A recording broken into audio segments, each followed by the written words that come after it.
Grand Prix in the book. Et comment on se sent, David? Bienvenue, David, à la Formule Nulle. D'ailleurs, tout le monde bienvenue à la Formule Nulle.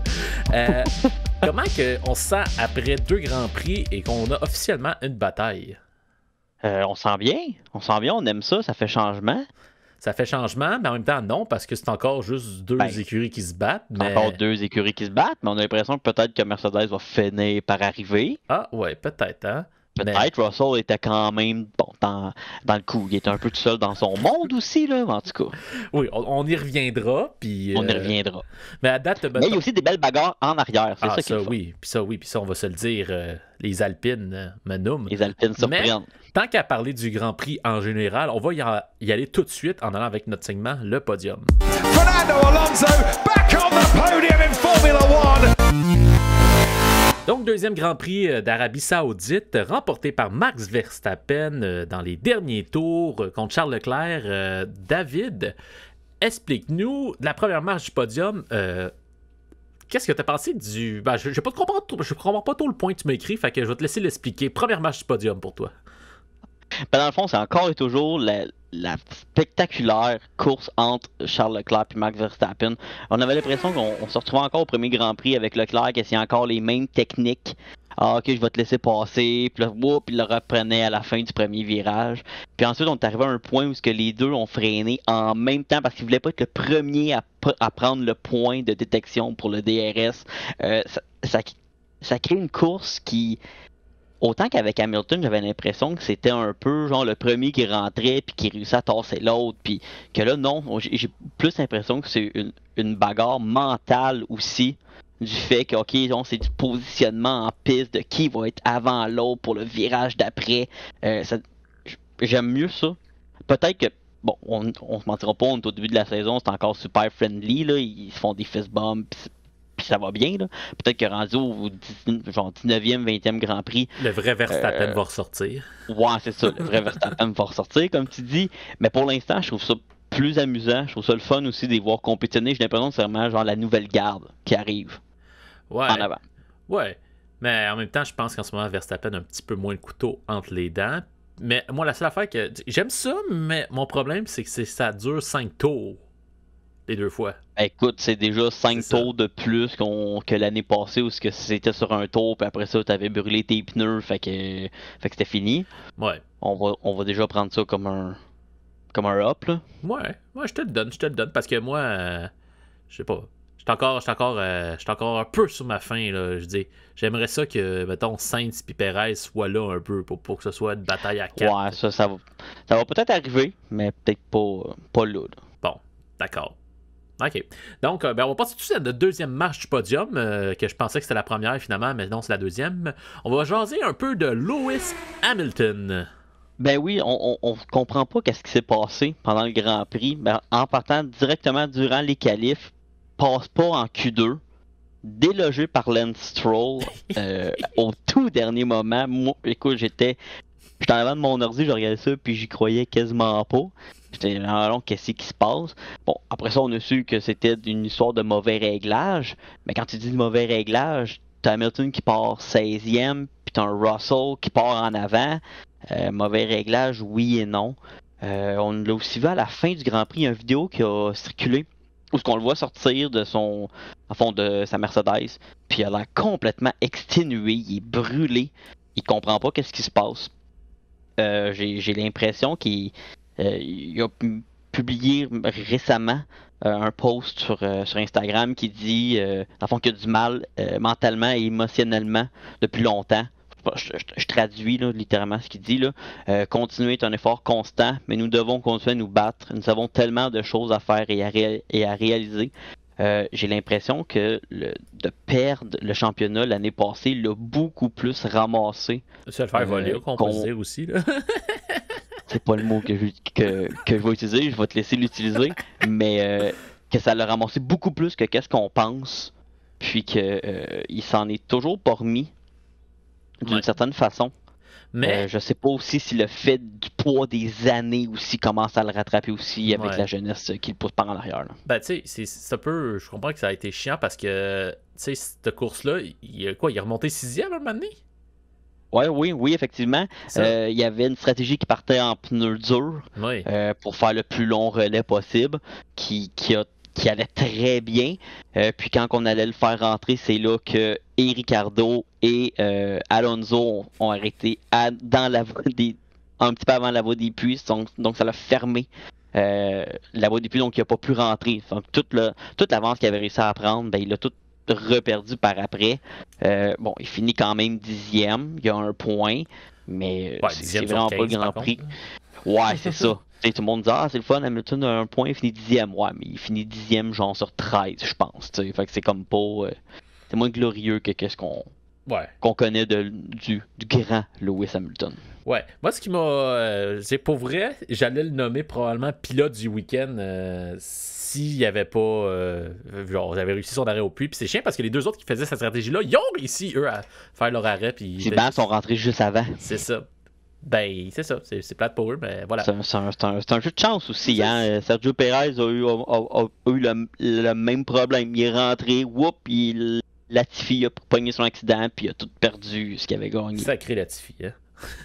Toujours lui. Le nouveau Mazepin. Mazepin. Voilà. Donc, on va passer à notre dernier point, celui que je comprends pas finalement.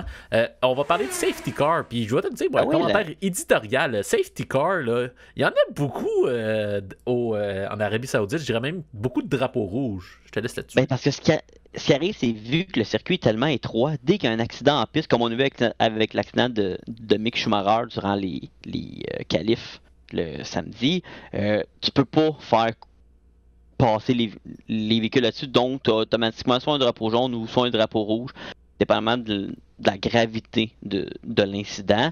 Avec Mick Schumacher, on a un drapeau rouge évidemment, mais même pendant la course, quand Ricardo et Alonso ont arrêté, j'ai pas compris qu'on sorte la virtual safety car quand on savait très bien que les véhicules étaient pas en position pour être sortis du circuit sécuritairement sans avoir l'aide des préposés, là, des marshals. Donc, je m'explique mal pourquoi on a fait une virtuelle, on a sorti les préposés sur la piste, puis après ça, on a sorti la safety car. Non, tu sais qu'il va falloir que tu ailles chercher les Formule 1 sur le circuit, sort tout de suite la safety car, niaise pas avec ça, parce qu'en fond, la virtuelle, ce qu'elle fait, c'est qu'elle réduit de 40% la vitesse autour. Mais il y a quand même des gens sur la piste, là. Il manque n'importe quoi. Il manque juste un Latifi qui manque un virage pour faire exprès, qui ramasse quelqu'un. Il avait déjà manqué, fait que c'est correct. Il était plus là pour causer des risques. Il était déjà plus là. Mais, tu sais, on parle de sécurité tout le temps. Mais à un moment donné, il faut prendre encore les décisions qui font du sens. Puis j'ai l'impression qu'on a encore manqué le bateau sur ce safety car-là. Encore une fois. Bon, encore une fois. Ben, c'est ça. Moi, je trouve... Plus ça change, plus c'est pareil. Ben oui, c'est ça. Puis je trouve aussi qu'il y a beaucoup de red flag, là, de drapeau rouge à ce circuit-là. Même moi, ça me faisait capoter. Des qualifs, là, ça n'a pas de sens. Je pense c'est quoi, en 2 fois en Arabie Saoudite, c'est le 5e drapeau rouge qu'on a eu, là. Ouais, je pense à peu près. Ben, tu sais, déjà, celui de Mick Schumacher, il a fallu tout réarranger les barres de circuit, il faut que ce soit approuvé avant que les pilotes puissent repartir. Il y a quand même eu une interruption d'1 heure. Là. C'était long. C'est ça. C'était long, mais en même temps, on n'a pas le choix. C'est ça, il faut promouvoir la sécurité. C'est ça, quand ça fait leur affaire, des drapeaux rouges, let's go. Mais c'est ça. OK. On va t'ajouter une 4e marche de podium, celle, on va dire qu'on l'a appelée Guillaume, là, c'est-à-dire hors podium. Il y a un autre moteur Red Bull qui a explosé cette semaine. Ben oui, le moteur de Tsunoda. C'était le seul qui restait. c'est ça. Et résultat, il n'a pas pu prendre le départ de la course. Fallait bien que ça y arrive. Là. Les 4 moteurs ont pété. Puis... Donc, si on comprend bien, tout le monde sont rendus à leur 2e moteur, là, ceux-là. C'est à peu près ça.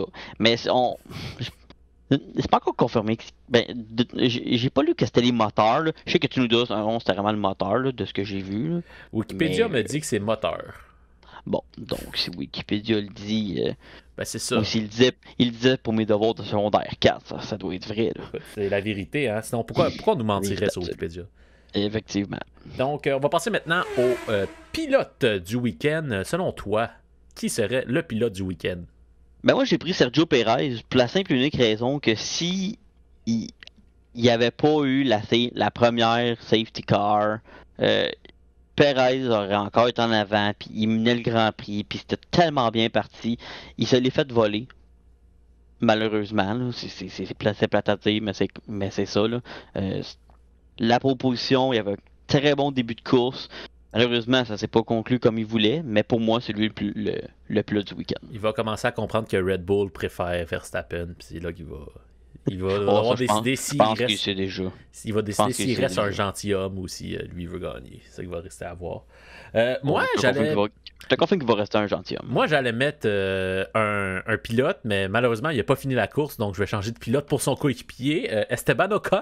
Je trouve que c'est lui qui a mené les meilleures batailles en course, puis juste le fait qu'il a réussi à dépasser au dernier tour ou à l'avant-dernier tour Norris pour aller chercher la petite position à la fin, là. Ça va. Effectivement. Puis il nous a bien animé avec Alonso durant effectivement, la course. C'était. J'ai pas trop compris parce que pendant qu'ils se bataillaient, ben là, il y avait Bottas puis Magnussen, me semble, en arrière qui rattrapait puis qui poussait. Parce que c'est l'effet, comment je pourrais dire, c'est l'effet DRS, comme on pourrait dire, puis des nouvelles monoplaces, parce que là, je veux dire, Fernando était le plus rapide, donc il réussit à dépasser, mais là, vu que lui avait le DRS, puis il pouvait le suivre plus proche, il était capable de le rattraper, fait que ça faisait perdre du temps, puis techniquement c'était Alonso le plus vite, mais il était capable de le rattraper à cause des avantages technologiques. La seule chose que j'ai trouvé pas par rapport à ça, c'est que pendant que et Alonso et Ocon se battaient, ben Russell, qui était juste en avant, lui a pu se pousser. Exactement. Il n'y avait pas de trouble. Au lieu de se battre pour la place en avant, ils se sont plus battus avec la place en arrière. Ben, parlant de Russell, mais bon. Parlant de Russell, je vais parler du fantôme du week-end. Pour moi, c'est George Russell.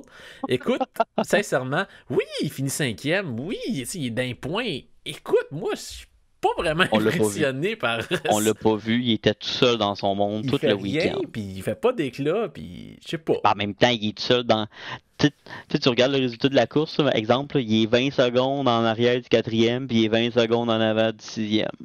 Fait qu'il fait une course tout seul dans son monde, puis. Ben, même en qualif, je veux dire, il était pas. Tu sais, c'est pas qualifié haut, là. En qualif, il était de mémoire, tu sais, 6e. Fait qu'il a pas tant bougé, là. Ben écoute, il a gagné une position, on va dire ça. Mais c'est ça qui arrive. Il est comme pas comparé au top, il est en dessous, mais comparé au field, dans le fond, le middle field, il est en haut. C'est ça qu'on appelle un fantôme. C'est ça qu'on appelle un fantôme. Donc toi, ton fantôme? Moi, mon fantôme, c'est Nicolas Latifi. Je suis pas d'accord avec toi. Je suis pas d'accord avec toi pour la définition de fantôme, là, mais écoute, non, là, mais tu sais, il aurait pu rester chez eux puis ça aurait fait pareil, là, tant qu'à ça. Là. Ben non, parce que Perez aurait probablement gagné la course. Ouais, effectivement. Mais bon, t'es rendu là. Bon, il reste un peu dans la course, il est parti en fantôme, puis ben, c'est ça. Tu vois, pour moi, un fantôme, c'est qu'on le voit pas. On le voit pas de la fin de semaine. Ben, moi, c'est un fantôme, on ne l'a pas assez vu. Ok, ouais, je vois un peu d'où tu viens. Tu vois un peu le lien, là, c'est nébuleux. Ouais. Là, donc, puis on revient toujours avec notre indice de sommeil, c'est-à-dire, pour ceux qui s'en rappellent pas, l'indice de sommeil, c'est en gros, sur l'échelle d'1 à 10 moutons, à quel point le Grand Prix était ennuyant. Et, écoute, sincèrement, je vais lui donner un 5 moutons sur 10. Il était quand même ennuyant comme Grand Prix, mais on a eu quand même des dépassements. Fait que c'est pour ça que je lui donne pas la note de passage de dos. Là. Fait que j'aurais donné un 4.5, mais tu sais, des demi-moutons, ça existe pas. Parce que c'est ça. On n'est pas rendu là encore. Ben oui puis non, mais en même temps, ça doit pas bien vivre. Là. En tout cas, bref. Donc, un 5 moutons sur 10 niveau de sommeil. Donc, on va passer maintenant au 0 puis.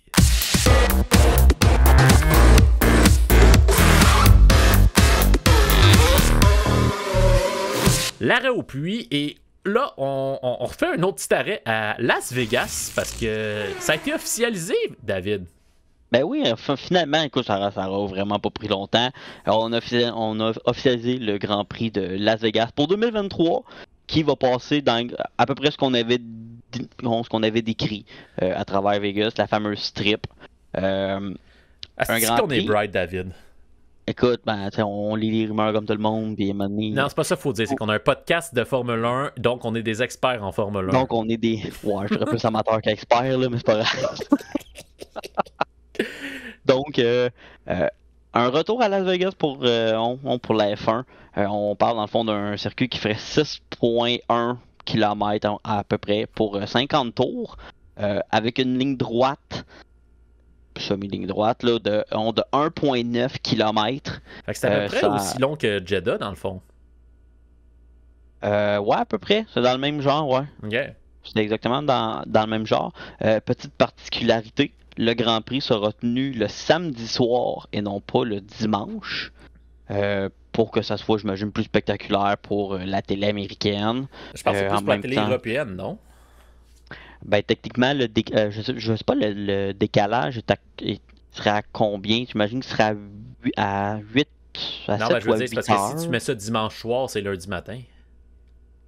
Oui, effectivement, c'est un bon point. Mais je sais pas à quelle heure. J'imagine qu'ils vont faire ça, genre peut-être le samedi soir vers 11h ou minuit pour avoir un décalage de 7-8 heures avec l'Europe. C'est vers quelle date, là, ça? C'est-tu vers... ça va être en novembre. Oh, dans le Thanksgiving, genre?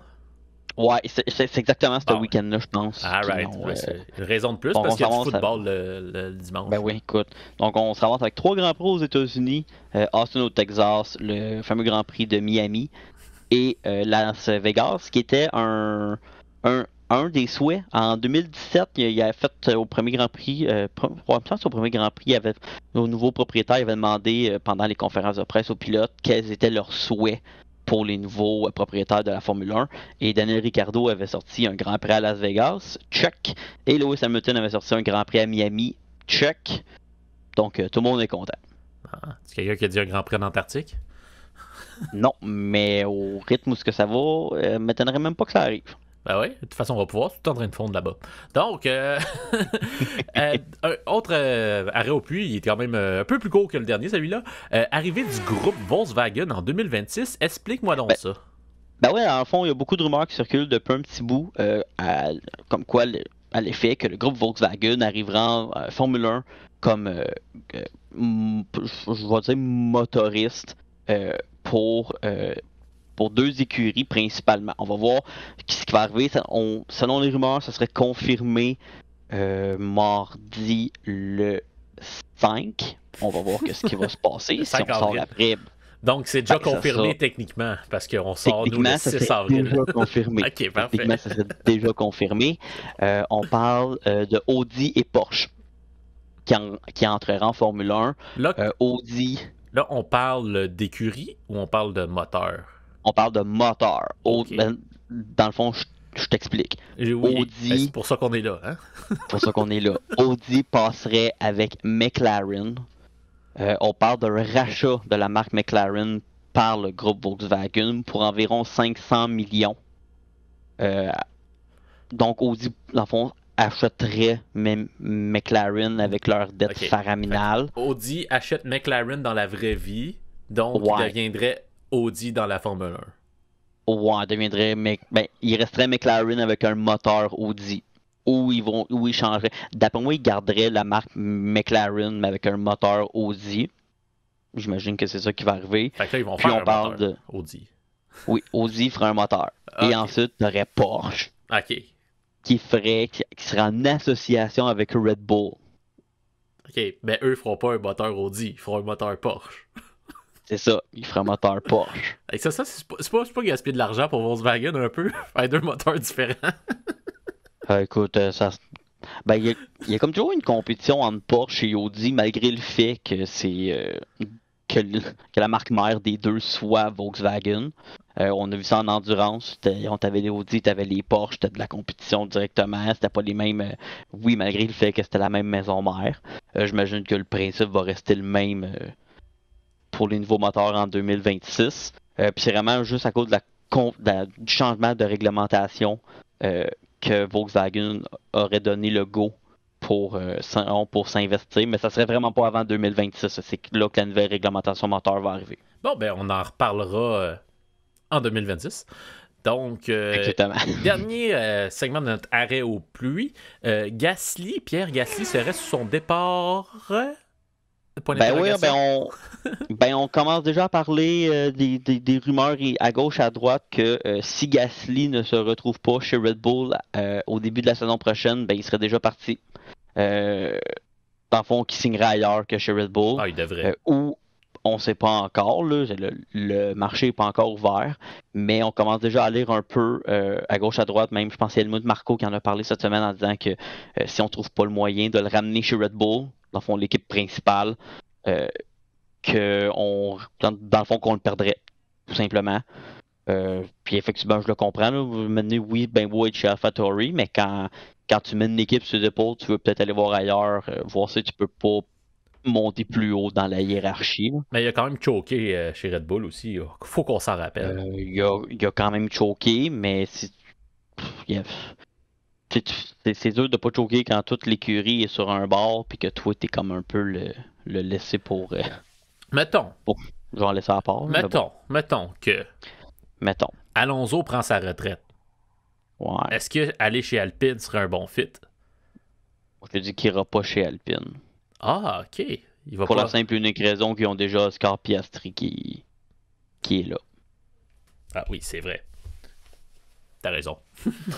Le seul fit où ce que je le verrais personnellement pour monter, ce serait probablement chez Mercedes à la place d'un Lewis Hamilton qui quitterait en fin de saison. Ouh, ok. Tu penses qu'il le prendrait? Probablement que oui. Ah.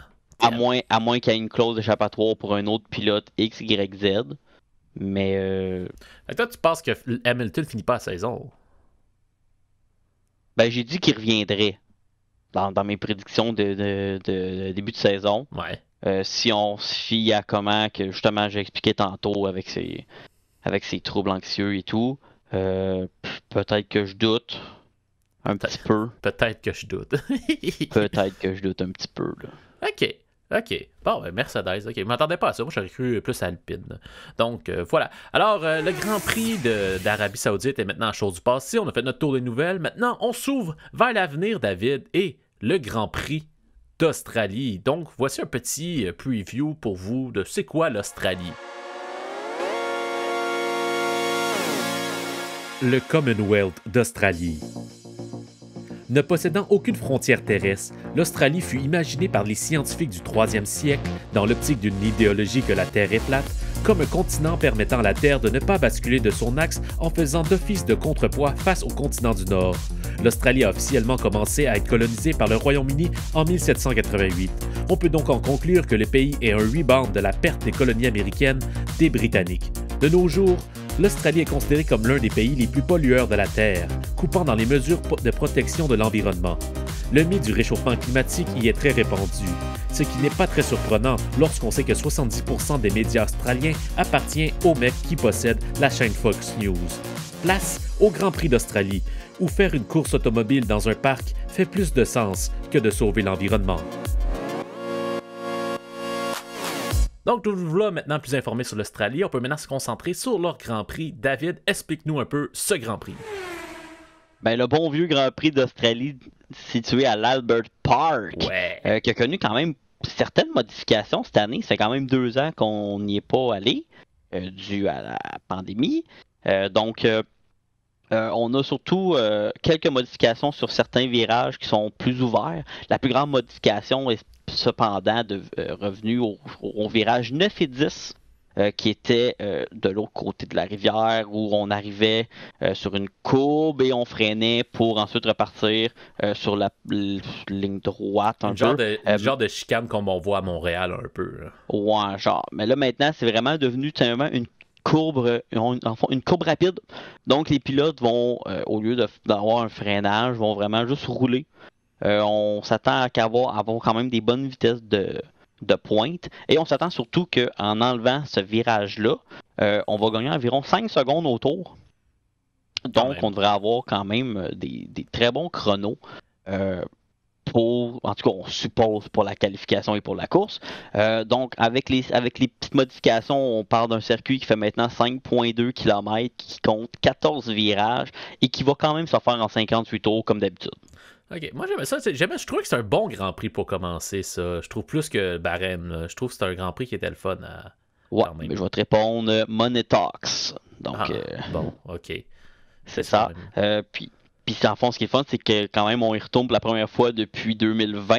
On se rappelle que c'est à ce Grand Prix. En fond, c'est au début de la saison 2020, quand on allait ouvrir les portes pour accéder au Grand Prix qu'on a su, dans le fond, que toute la pandémie a commencé puis que tout le monde a commencé à se confiner. En fond, il y avait quelques mécanos chez McLaren qui avaient été testés positifs. Et s'est embarqué dans la vague d'annulation sportive. C'est à ce week-end-là que tout a pogné. Ouais. De toute façon, maintenant, c'est plus grave. Là. Fait que, je veux dire, non, c'est ça, à Star, c'est pognez là puis arrangez-vous. Donc, ayez votre test puis dites vous n'êtes pas là. Puis, en tout cas, bref. Donc, voilà, c'est tout. Donc, maintenant, le pool des nuls. Alors, David, qu'est-ce qui s'est passé dans la dernière course? Ben, dans le fond, on se rappelle l'identité du gagnant, Max Verstappen, suivi de Charles Leclerc et de Carlos Sainz. Ce qui a mené aux 5 points de la pole à Sergio Perez. Ben oui, personne ne l'avait vu venir, personne ne l'avait prédit. Avec raison, on se rappelle qu'il n'y avait jamais eu de pole position en 200 courses. Ouais. Donc ça aurait vraiment été un wild guess. Mais personne ne l'a eu. Mais personne ne l'a eu. Et que l'écurie du week-end a été Red Bull grâce à leur première et quatrième position au final. Ah, bon ben voilà, c'est comme ça que ça marche, les écuries du week-end. Faut s'en rappeler. Et notre classement à date, ça a l'air de quoi?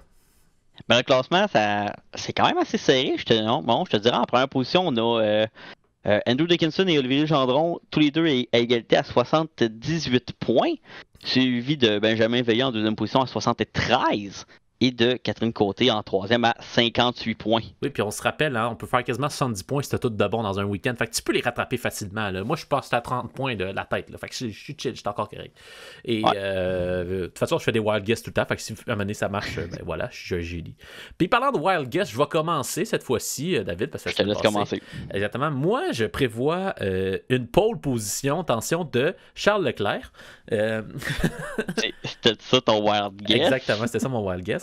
Mais je prévois comme top 3, numéro 1, Carlos Sainz, numéro 2, première victoire. Ouais, Sergio Perez, numéro 2, et Kevin Magnussen, numéro 3. Oh! Et en quel honneur Leclerc et Verstappen n'y seraient pas? Selon moi, ça va être leur premier crash. Ouais, ça va être leur premier contact. Ça serait pas fou. Pensez ça. Je crois que Verstappen va survivre à la course. Donc, il va être quand même là. C'est pour ça que je donne l'écurie gagnante à Red Bull. Mais je pense que c'est là que ça se passe un peu.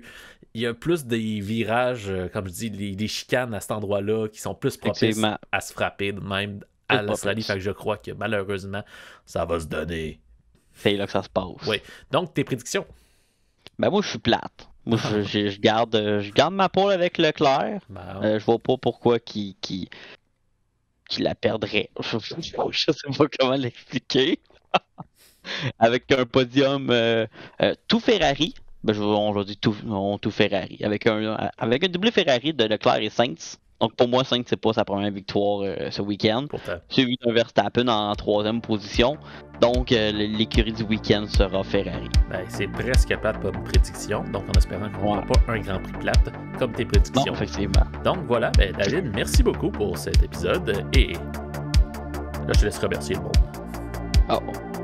Merci les gens. Ciao! Parfait, c'est ça. Et on se revoit après le prochain Grand Prix pour le prochain épisode de Formule 0. Ciao!